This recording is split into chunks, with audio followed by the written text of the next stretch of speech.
Hey everyone, today we're diving into a topic that might fly under the radar for casual fans, but actually speaks volumes about how college basketball, and recruiting in general, is shifting in real time.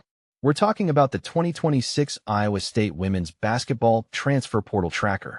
And no, this isn't just a list of names. It's a lens into how programs rebuild, how players chase different opportunities, and what this says about the modern college athlete ecosystem. What stands out right away is the sheer churn. This offseason isn't about one or two stars sticking around. It's a roster-level reset where multiple players from a single program weigh their options, and the program weighs its future around incoming talent that isn't even on campus yet. Personally, I think that kind turnover signals a broader trend. Teams are increasingly treating the transfer portal like a dynamic recruiting market rather than a last-ditch option. If you take a step back and think about it, this isn't chaos for chaos's sake. It's a strategic rebalancing in a landscape with more nil conversations, coaching changes, and evolving conference dynamics. Let's unpack the departures first, because they illuminate a pattern more than any single player story.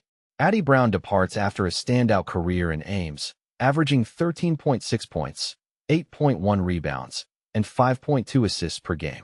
That's a rare, well-rounded stat line. Almost a one-woman show in certain lineups. What this really suggests is, even when you're elite, there's a finite shelf life for a fit, role, and system. My read is that Iowa State will miss the versatility she provided, but her exit isn't just about losing points and boards.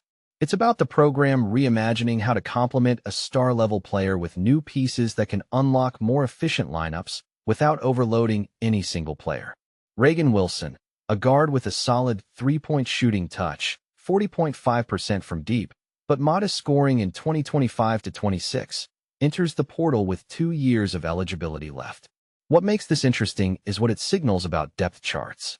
Teams now expect more rotation-ready players who can contribute in stretch roles, not just primary ball handlers.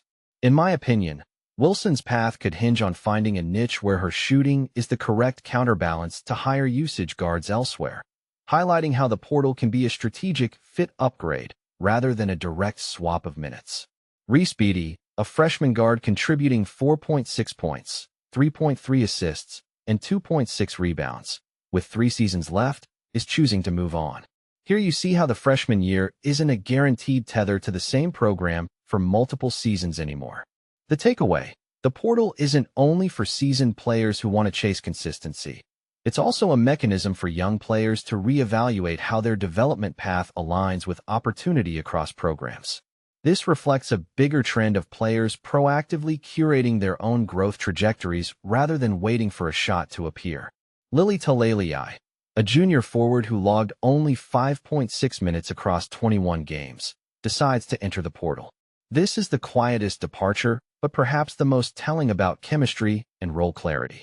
If a player isn't fitting into a coach's plan or simply isn't getting meaningful minutes, the portal becomes the most practical outlet to pursue a role where their skill set can actually contribute, pointing to a broader pattern of program-wide efficiency over keeping everyone on the roster in a traditional, longer-than-necessary wait for a break.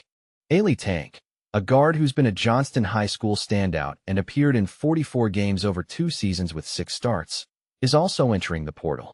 Her case underscores the portal's appeal for boundary-breaking athletes who can move across programs to find a better fit for their style of play or for a more defined role. The bigger message here is that the pipeline, where a player's local success can lead to national opportunities, has evolved to be more fluid, less linear, and more strategic. From my perspective, what these departures collectively tell us is that Iowa State is actively recalibrating its roster construction. It's not just about replacing players who leave. It's about rethinking what the best combination of skills looks like for the program's goals in 2026 and beyond. The portal is a tool for experimenting with size, shooting, pace, and defensive versatility in ways that weren't as accessible a decade ago. What does this imply for the broader college basketball ecosystem? First, the portal is less of an exit ramp and more of a high-velocity transfer market. Second, teams are chasing fit and trajectory as much as raw talent, which can lead to smarter, more purposeful roster building. Third, players are becoming self-directed, using the portal to shape their development path rather than remaining in a program solely out of tradition or familiarity.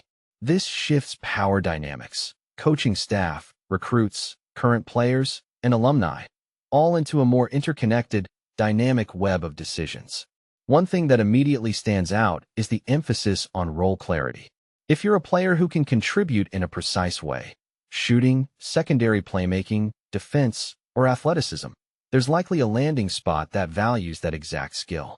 In a world where analytics and shooting accuracy matter more than ever, the portal becomes less about big-name talent and more about perfectly placed pieces that fit a system. What many people don't realize is that a season isn't won by a handful of proven stars. It's won by how well the supporting cast performs in high-leverage moments. If you take a step back and think about it, this era of college basketball is about dynamic rosters and fluid identities. The big question for Iowa State fans is this: can the program leverage the portal to assemble a cohesive squad quickly enough to compete at the top of the conference? My take: success will hinge on a balance of strategic upgrades, adding shooters and playmakers who can slot into multiple lineups, paired with a culture that accelerates chemistry during the off-season and early in the season. To close, here's the bigger takeaway. The transfer portal is less a disruptor and more a reshaping tool. It's forcing programs to articulate a clear identity, rapidly test it with real players, and iterate. For fans, that means more drama, more mid-season pivots, and a higher emphasis on situational basketball. The question I'm left with, and I want to hear your thoughts on this: how aggressive should a program be in chasing portal talent versus developing the talent you already have? Do you think this level of turnover ultimately benefits teams in the long run, or does it create unstable rosters that struggle with consistency? If you enjoyed this breakdown, drop a comment with your take on Iowa State's approach, and tell me which position you think they should prioritize in the portal next season. Don't forget to like and subscribe for more deep dives into the evolving logic of college basketball rosters. See you in the next video.